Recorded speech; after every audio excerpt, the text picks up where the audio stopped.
सैस्क्वॉश, Yeti, Bigfoot, him मानव, Yahoo, ये सारे नाम एक ही जानवर के हैं। कोई इसे किस्से कहानियों का हिस्सा मानते हैं तो किसी के लिए ये जीव सचमुच में एग्जिस्ट करता है।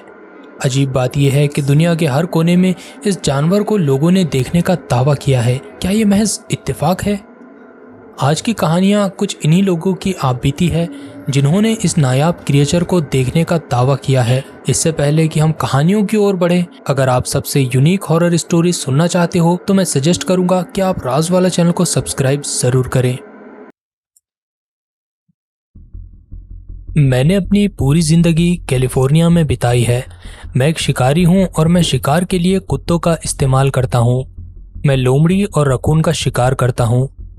पहले मैं भालू का शिकार भी किया करता था, लेकिन फिर 2012 में इसके शिकार पर पाबंदी लगने के बाद मैंने भालू का शिकार करना छोड़ दिया। मैं इन जंगलों से कभी नहीं डरा, ना ही मुझे इन जंगलों को लेकर जो मिथ्स और लेजेंड है उन पर भी कभी विश्वास रहा है। लेकिन एक बात तो पक्की है, 7 जुलाई 1998 में मैंने जो कुछ भी देखा उसे किसी भी लॉजिक से एक्सप्लेन नहीं किया जा सकता है।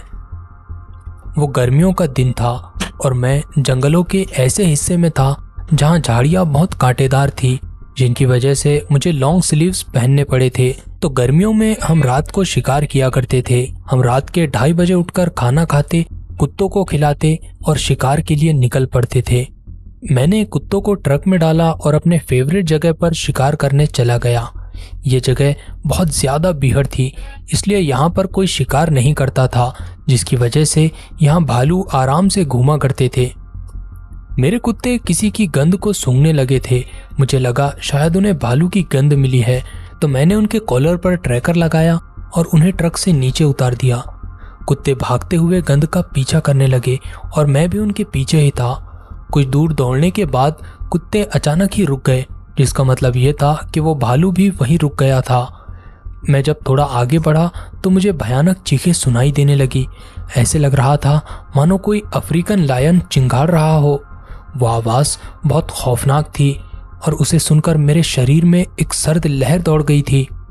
मैं कुछ खौफ के साथ उसके नज़दीक बढ़ता गया। आखिरकार मैं वहाँ पहुँच ही गया। वहाँ एक इतना बड़ा पेड़ था कि इससे पहले मैंने ऐसा पेड़ कभी नहीं देखा था, और उसके ऊपर जो कोई था वो बहुत ज़ोरों से चिंगाड़ रहा था और इस पेड़ की डालियों को पकड़कर हिलाने लगा था। वो जानवर इतना ताकतवर था कि उसके हिलाने की वजह से ये भीमकाय पेड़ भी हिलने लगा था।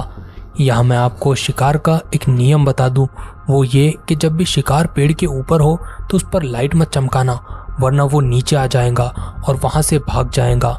अब जब मैं उसके इतने करीब था, यहाँ एक बात तो पक्की थी, वो ये कि ये कोई भालू नहीं था। वो आवाज़ किसी भी भालू की नहीं हो सकती है, ना ही भालू किसी ऐसे बड़े से पेड़ को इस तरह हिला सकता है। लेकिन यहाँ इन जंगलों में भालू से बड़ा कोई जानवर ही नहीं है, ऐसा मैंने सोचा था। कुछ लम्हे सोचने के बाद मैंने कहा भाड़ में जाए, और फिर मैं अपने कुत्तों को बांधकर वापस पहाड़ी पर चला गया। वहाँ जो कुछ भी था उसे देखने के लिए मैंने उस पर लाइट कभी नहीं चमकाई थी।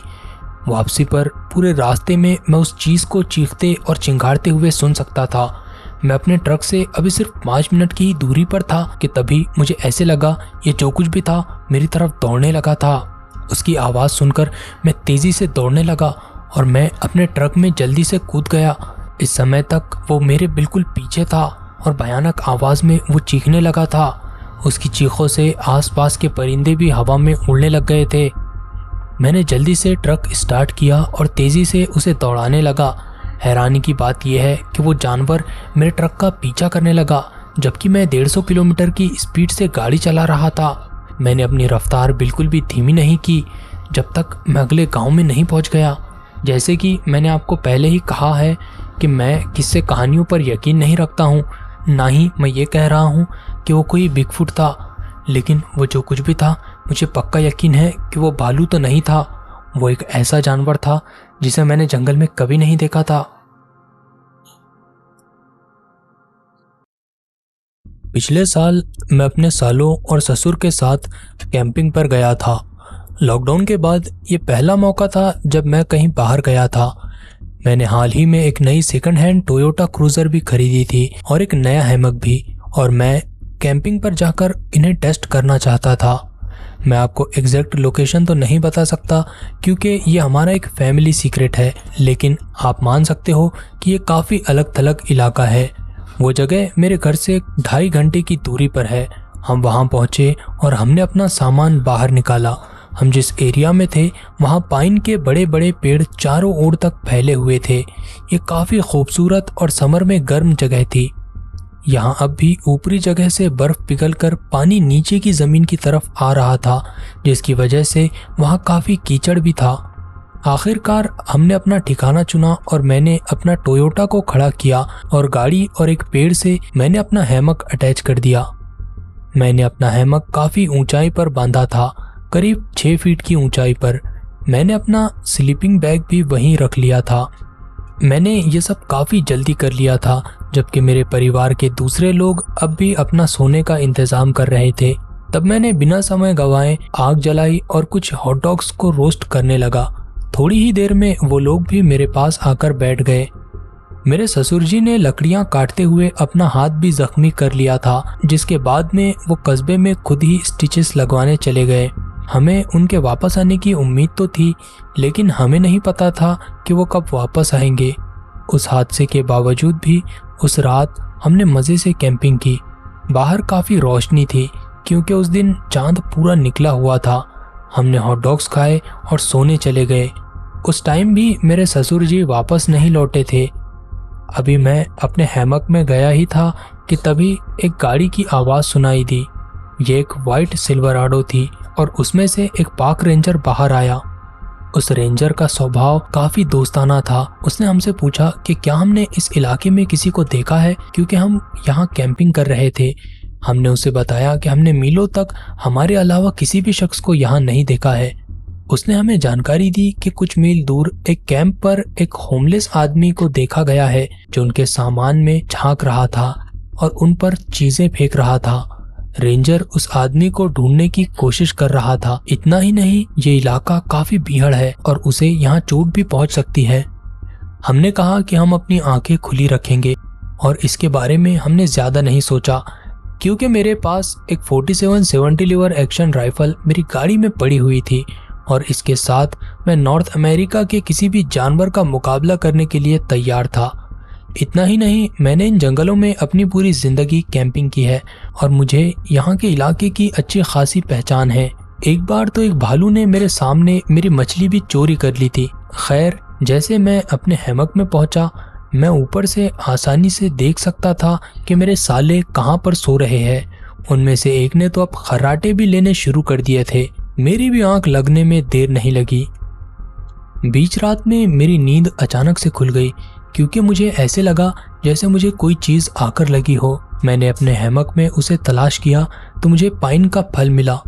क्योंकि मेरे हैमक का एक सिरा पाइन ट्री से बंधा हुआ था, इसलिए मैंने इसके बारे में ज़्यादा नहीं सोचा और दोबारा सोने चला गया। लेकिन फिर एक और पाइन का फल मुझे आकर लगा। इस टाइम वो मेरी पीठ पर लगा था। क्योंकि मैं अपने हैमक में था, इसलिए मैं इसे महसूस कर सकता था। इसके बाद मुझे लगा शायद मेरे साले मेरे साथ मजाक कर रहे हो। मैंने अपने हैमक से अपना सर बाहर निकाला तो देखा कि वो लोग भी अपने अपने हैमक में सो रहे थे। मैंने दूसरी तरफ जंगल में देखा, लेकिन वहाँ भी कोई नहीं था। सच पूछो तो मैं इससे थोड़ा डर गया था और मुझे कुछ देर पहले की रेंजर की बातें भी याद आने लगी थी।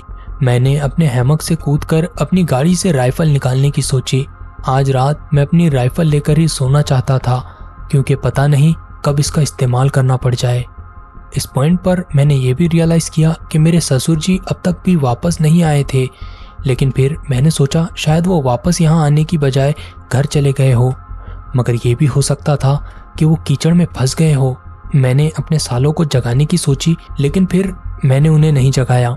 उनमें से एक अब भी खर्राटे ले रहा था। मैं दोबारा अपने हैमक में चढ़कर सोने की कोशिश करने लगा, लेकिन इस बार राइफल के साथ। अभी मैंने अपनी आंखें बंद ही की थी कि मैंने किसी की आवाज़ सुनी, जिससे मेरा दिल धड़कना बंद हो गया। क्या था वो?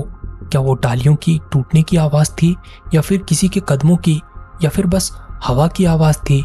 इस बार मैंने अपने ही दिल में ये सोच लिया था कि मैं आगे से कभी हैमक में नहीं सोने वाला और नेक्स्ट टाइम मैं टेंट लेकर आऊँगा। अभी मैं खुद के मन से बातें कर ही रहा था, तभी मुझे एक जीप की आवाज़ सुनाई दी। मैं इसे पहचानता था, ये मेरे ससुर जी की जीप थी। आखिरकार वो वापस आ गए थे। वो गाड़ी से उतरकर सीधे मेरे हैमक की तरफ ही आने लगे। मैंने उनसे पूछा कि अस्पताल का सफ़र कैसा रहा, लेकिन वो काफ़ी बेचैन नज़र आ रहे थे। फिर उन्होंने मुझे बताया कि उन्होंने कुछ दूरी पर किसी शख्स को देखा था जो गिली सूट में था। मैं अक्सर गिली सूट पहनकर प्रैंक करता हूँ, तो उन्हें लगा कि शायद वो मैं हूँ। इस पर उन्होंने मेरा नाम लेकर भी आवाज़ें दी, लेकिन वो शख्स बिल्कुल भी नहीं हिला। तब उन्हें पता चला कि वो मैं नहीं हूँ और वो इधर आ गए।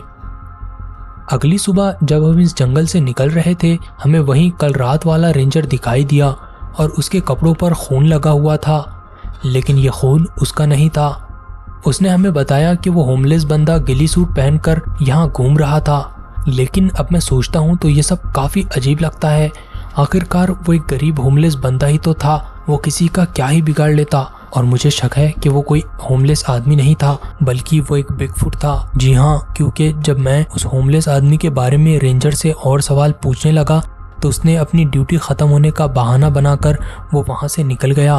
मुझे लगता है जिसे मेरे ससुर ने सूट समझा था वो कोई गिली सूट नहीं था, बल्कि वो उस दानव के जिस्म पर उगे बाल थे। वो एक बिगफुट था। जब मैं छोटा था, मेरी पूरी फैमिली गर्मियों में हलिबर्टन ओंटारियो में एक बड़ा सा कॉटेज किराए पर ले लिया करते थे। इस टाइम पर पूरे एक हफ्ते तक सारे परिवार वाले इकट्ठे होते थे। ये हम सब बच्चों के लिए काफ़ी मज़ेदार समय होता था। लेकिन अब जब मैं बड़ा हो चुका हूँ तो मुझे इस बात से घुटन महसूस होती है कि एक ही घर में करीब 20 लोग एक साथ रहे। जब मैं 10 साल का था, हमने एक कॉटेज किराए पर लिया था जो एक झील के करीब बना हुआ था और इसके आसपास थोड़ी ज़मीन थी। दूसरी तरफ ऊंची चट्टानें थी, इसलिए वहाँ कोई भी कॉटेज नहीं थे और ये झील पहाड़ों के बीच काफ़ी खूबसूरत दिखाई देती थी। कुछ दिन वहाँ रहने के बाद सबने गोल्फिंग करने का तय किया। मेरी दादी और मैं दो ही ऐसे लोग थे जो यहाँ पीछे कॉटेज में रह गए, क्योंकि हमें शांति पसंद थी और हम गोल्फ नहीं खेलना चाहते थे। मेरी दादी ने दोपहर में झपकी लेने की सोची, जबकि मैं किनारे पर बैठकर पानी की आवाज़ें सुनते हुए अपने स्केचबुक में ड्राइंग करने लगा। अचानक ही भूतहा फिल्मों की तरह सब कुछ बिल्कुल शांत हो गया, मतलब एकदम शांत। एक लम्हे में आप परिंदों की चहचहाहट, कीड़ों और पेड़ों के पत्तों की आवाज़ सुन सकते थे और अगले ही लम्हे में ये सब कुछ जैसे थम गया था। कोई भी आवाज़ नहीं आ रही थी। लेकिन फिर एक जोरदार आवाज़ के साथ काफ़ी दूरी पर पहाड़ों की तरफ वाले कुछ पेड़ जोरों से हिलने लगे। उसके बाद एक दिल धड़का देने वाली खौफनाक चीख सुनाई दी। मुझे नहीं पता कि मैं आपको कैसे उस आवाज़ को समझाऊं, लेकिन वो आवाज़ ऐसी थी जैसी किसी जानवर की नहीं होती और ना ही कोई इंसान ऐसी आवाज़ निकाल सकता था। उस आवाज़ ने मुझे इतना ज़्यादा खौफज़दा कर दिया था कि मैं अपनी जगह से हिल भी नहीं पा रहा था। तभी मेरी दादी ने ज़ोर से दरवाज़ा खोला और मेरा नाम पुकारने लगी। मैंने कोई भी जवाब नहीं दिया। तब वो भागती हुई नीचे झील के किनारे पर आ गई। वो वहाँ आकर मेरी तरफ देखने लगी। उन्हें भी अंदाज़ा हो गया था कि इतनी भयानक आवाज़ मैं नहीं निकाल सकता था। फिर अचानक ही एक बड़ा सा पत्थर कहीं से आकर झील में फेंका गया। वो इतना बड़ा था कि झील से टकराते ही एक बड़ी सी पानी की लहर झील में उठ गई। इस बार मेरी दादी ने मुझे उठने को कहा और हम दोनों दौड़ते हुए अपने कॉटेज में चले गए और अंदर से दरवाज़ा बंद कर दिया। मेरी दादी ने खिड़कियों के पर्दे भी बंद कर दिए थे। मेरी दादी ने मुझे उसके बारे में पूछा, लेकिन मुझे कुछ भी मालूम नहीं था और मैं इतना डर गया था कि मैं रोने लगा। हम 2 घंटों तक वहीं पर बैठे रहे जब तक हमारी फैमिली वहाँ नहीं आ गई।